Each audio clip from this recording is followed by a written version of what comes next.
From the New Arts and Media Studios in Milwaukee, I'm Charles Purcell. This is The Log.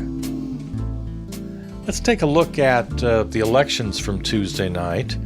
The big race that everybody was all concerned about, the Virginia race, has gone to the Republican Youngkin. I guess we shouldn't even be surprised anymore. This was just sad on so many levels.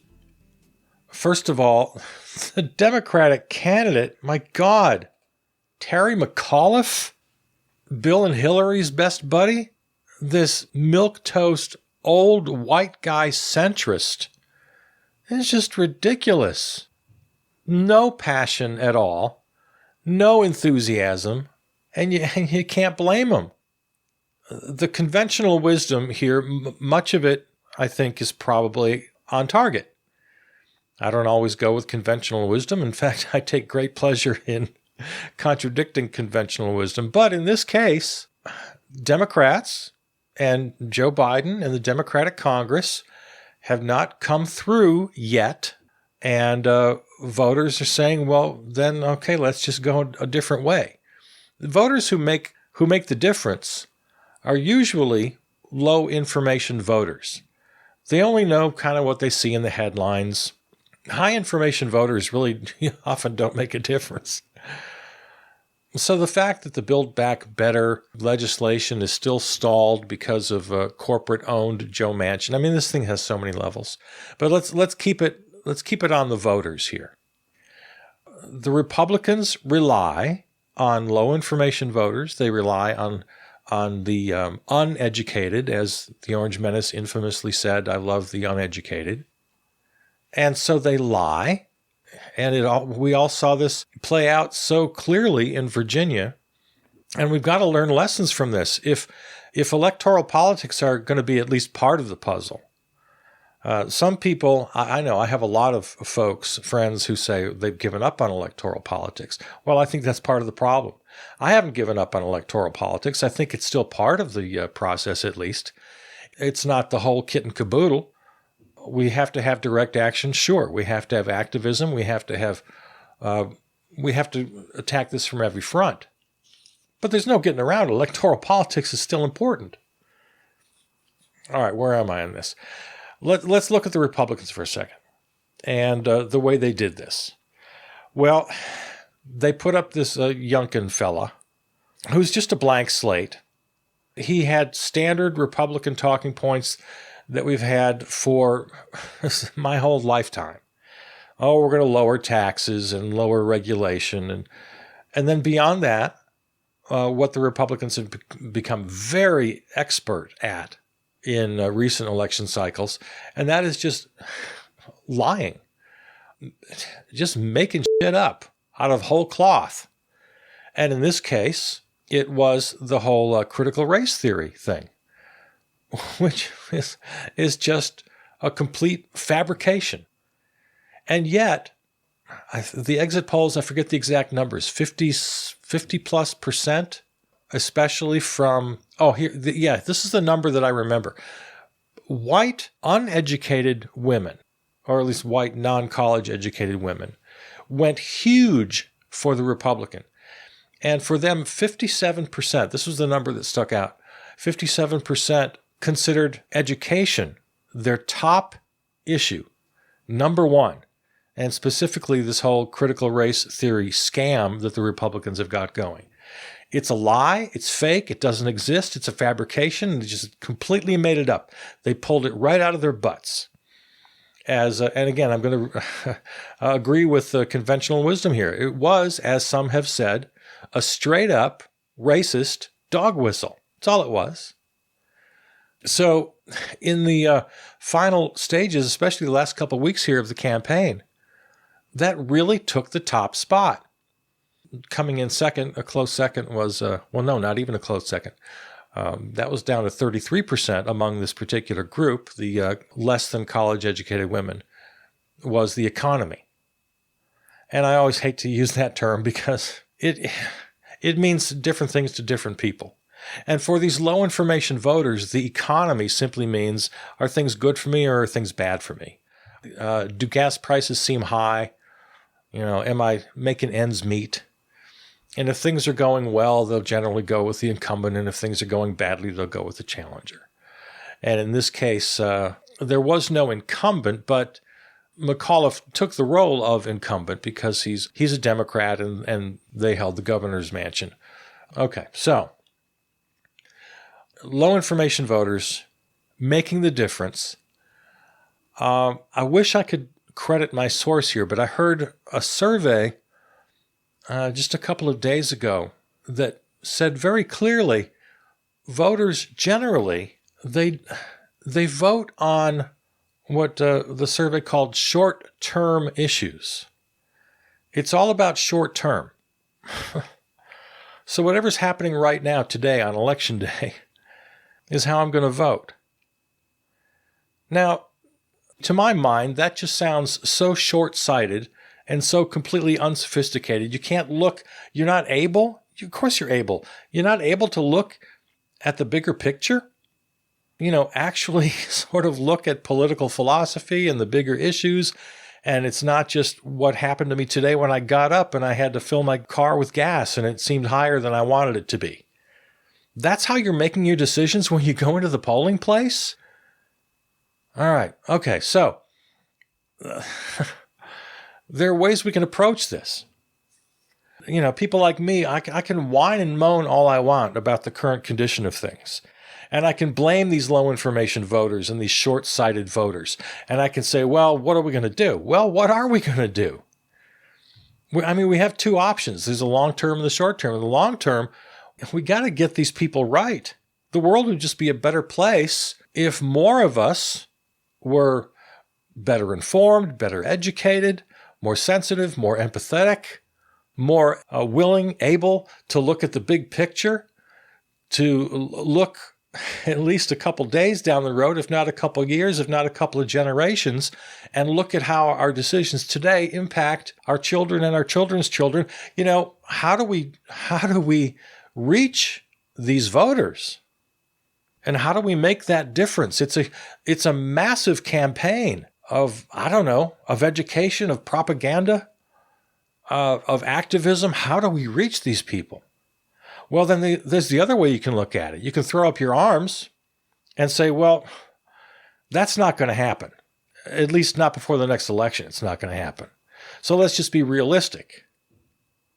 All right. Now, how do we reach these people, these voters, where they are? They're only concerned about short-term, immediate situations in their lives. Okay, well, how about this for an approach?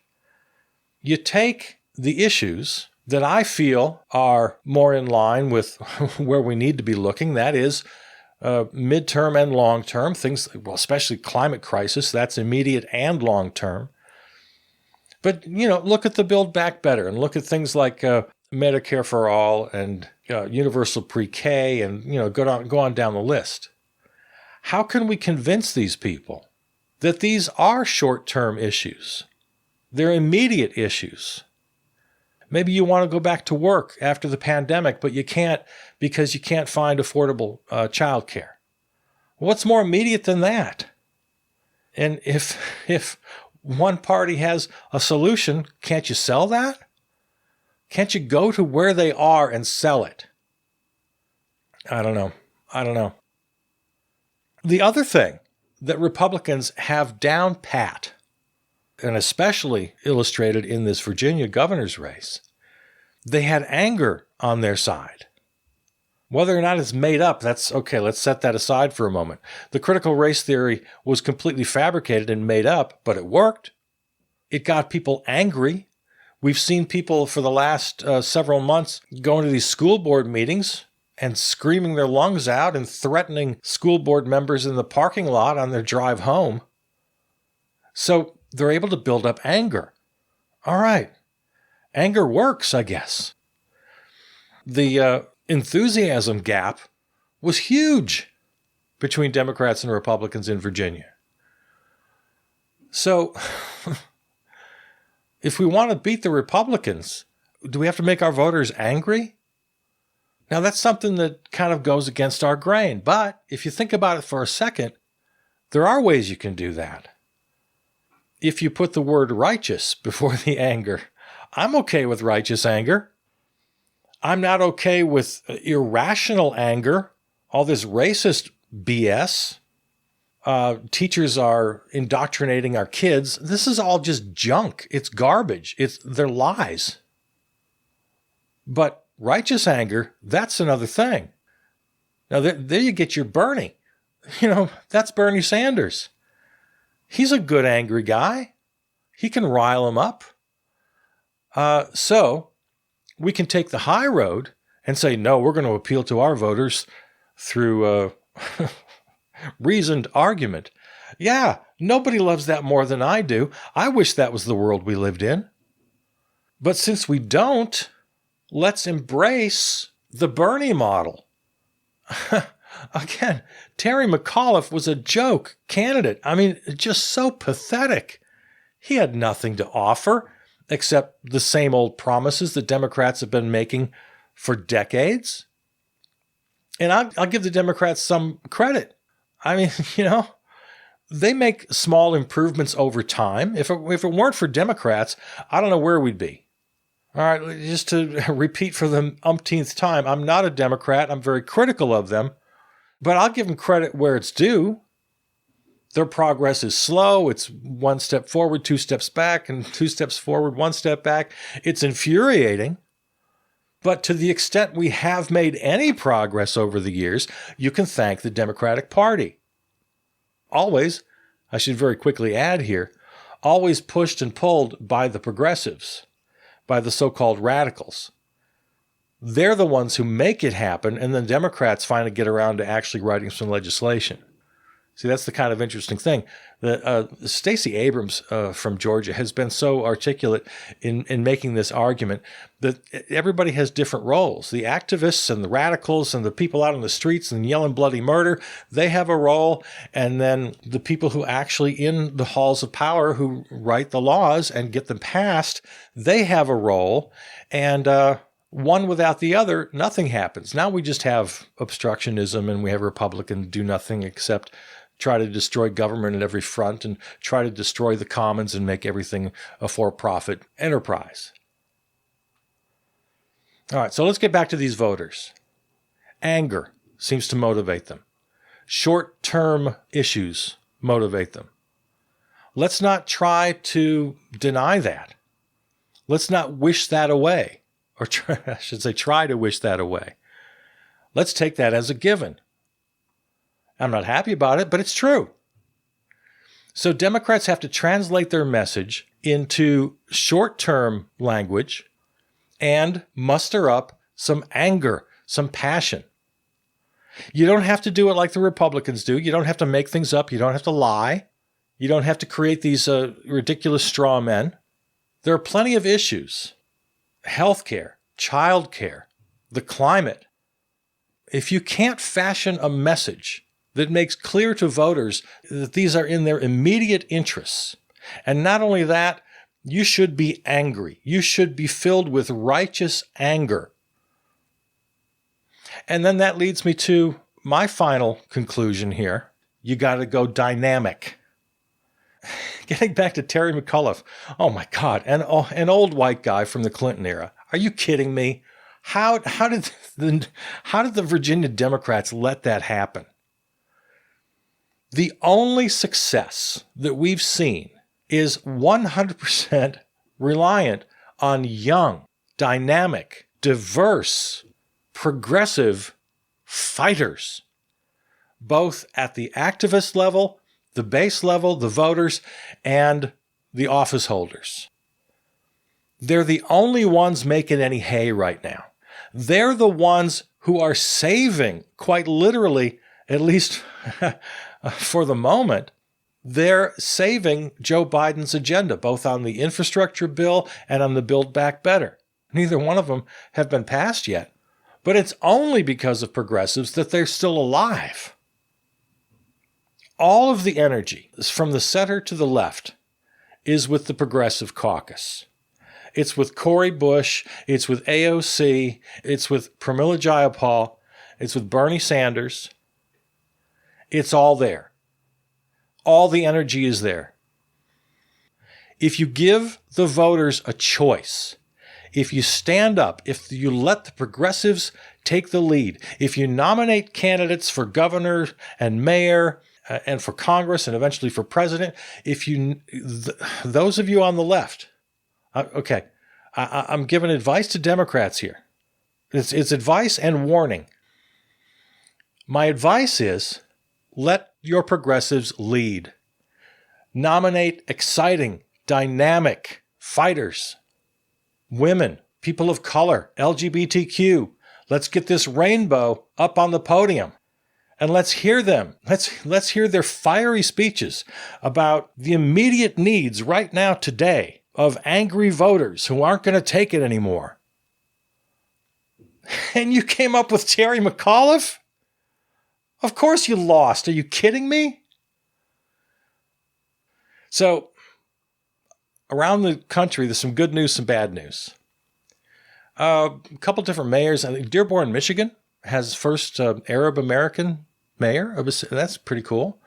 There's a couple of other firsts there. Every election has a few of those. Boston's mayor, a woman of color. I think an Asian American woman. Is that right? So there are always little stories like that, and that's heartening. And in this world that can be very disappointing, there's always a few little good news stories like that, at least to see a little progress on the side of diversity and inclusion. So that's good. One other little piece of good news. Right up the road here from where I am in River West, the greatest neighborhood in the world, just north of me is Mequon, a suburb of Milwaukee. And they were at the heart of this school board thing, one of several recall elections. There were, I guess, 4 school board members who were recalled. And it was all about the anti-vax and the anti-mask and the critical race theories, all this BS that is funded from high above, from these national think tanks, and these corporations poured money into this little suburban school board recall election. And that's the other thing that needs to be made clear. All of these so-called grassroots rebellions, it's all puppetry. It's all top-down. What you've heard the term AstroTurf is something that looks like a grassroots movement. It's actually paid for and manipulated from high above, with tons of money coming into local races. Well, that was Mequon. And the good news is all of the challengers lost. This whole recall thing, the voters said, now we're not buying it. So a little bit of good news there. Anybody who's not a Republican, and that's independents and Democrats, you know the current numbers are, it's approximately 25 to 30% of Americans who identify as Republicans, about the same number who identify as Democrats, maybe a little more. And then everybody else, almost nearly half of us, self-identify as independents. So one of two things has to happen. As I said before, Democrats, you have to embrace your left. You have to embrace the progressives. You got to give the voters a choice. You can't always be walking this mushy center. It's never going to work for you. You might win an election here and there, but then you're never going to get anything done. Kind of where we sit right now with the Build Back Better. Nobody really knows if this is going to happen or not. They keep saying it's going to happen. I'm not 100% confident. Are you? And even if they do somehow manage to get Build Back Better passed, it's already been watered down from, it started at $6 trillion. That was the initial proposal from the progressives. It very quickly went down to 3.5. And then with Joe Manchin and Kyrsten Sinema making all their noise, now it's down to 1.75 and still dropping as we speak. And we're keeping this in the realm of electoral politics now. Well, what's being dropped from Build Back Better? The most popular initiatives with the people. Jacobin has a nice piece, just came out. Oh, it's David Sirota. Yeah, okay, he's a pretty prolific guy. Along with Andrew Perez. A nice piece just came out. Was it just today? Yesterday?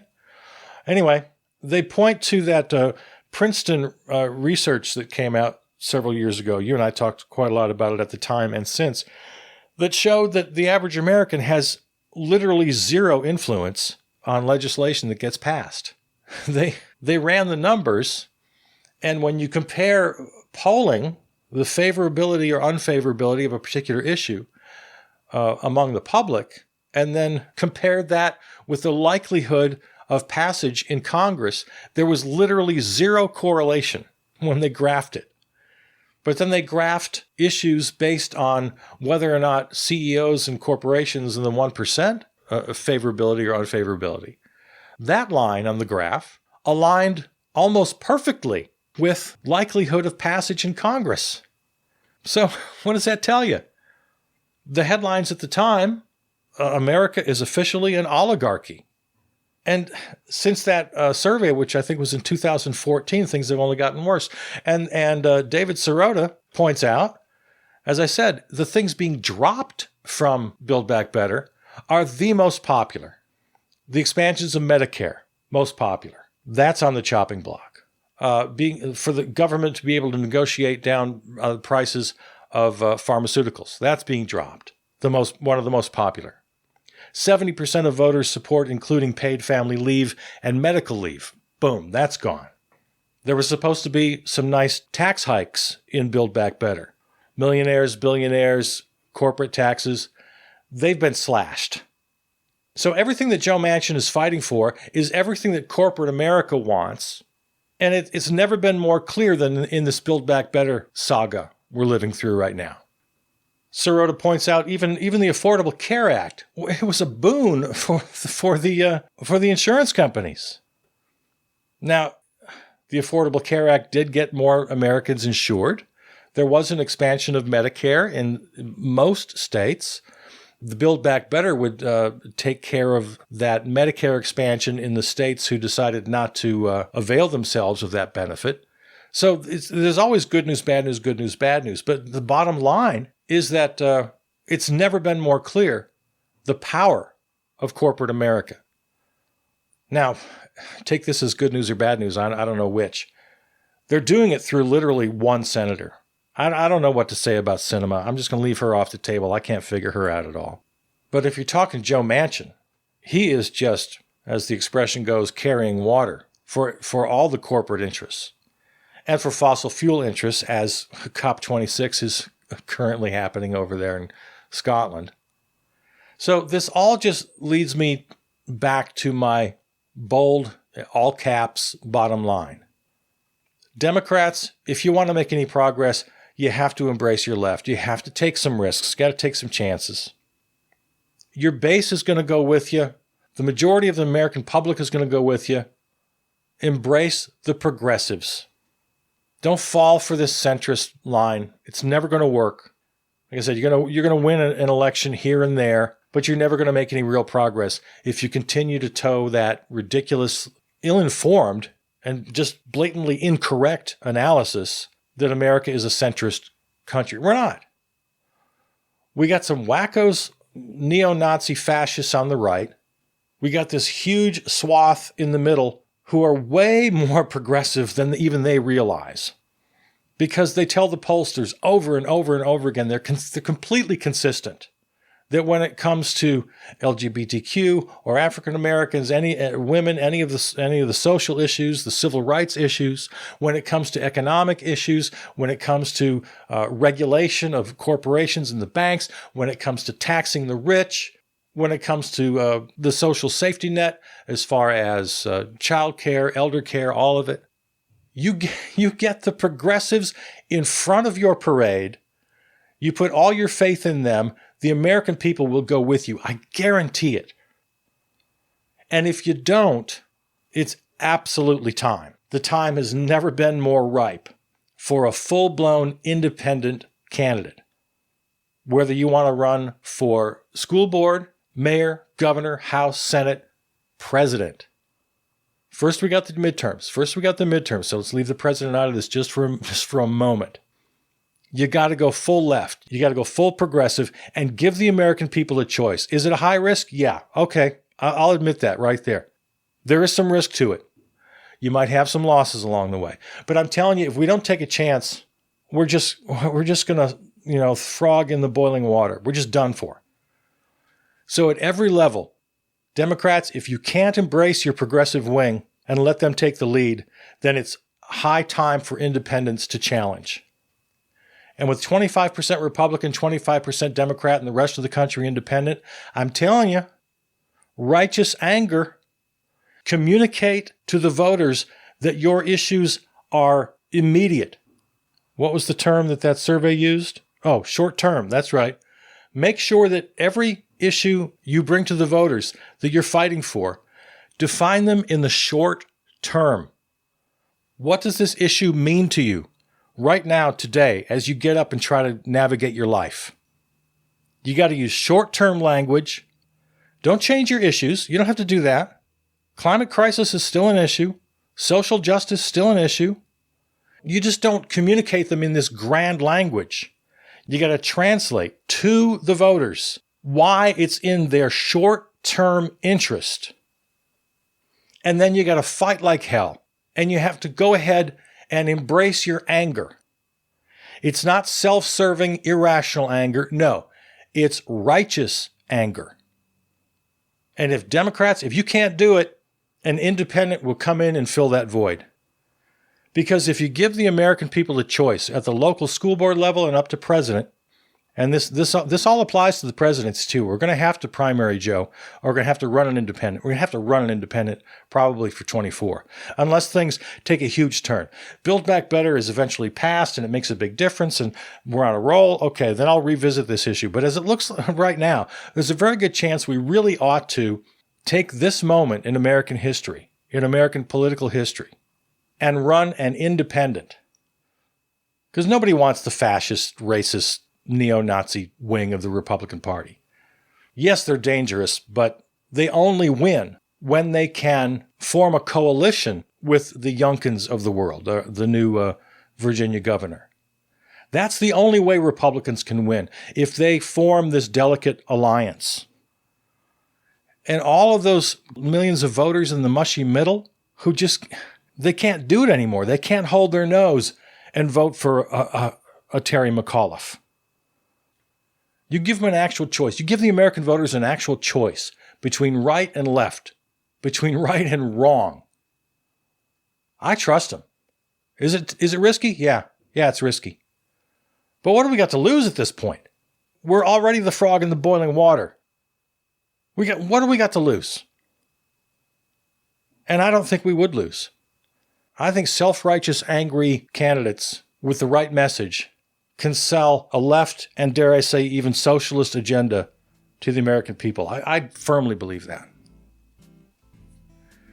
All right, a look at this most recent election here.